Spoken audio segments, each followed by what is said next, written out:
Hello. We took our Fiat Stilo Abarth 2.4 through to Unique Motorsport to do a carbon flush on the motor. The engine was running very sluggishly, fuel consumption was up, and it was also smoking a little out of the tailpipe. The car was run both before and after the carbon flush on the rolling dyno road, just to indicate the improvements that the flush had actually made on the engine.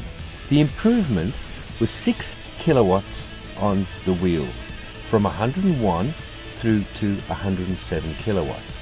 The Newton meters also increased slightly by 4 Newton meters, which went up from 203 Newton meters up to 207. But this was not the main improvement. The main improvement was when you drove the car on the road.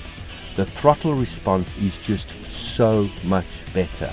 The car revs freer. It is a completely different car to drive. It is just so much smoother.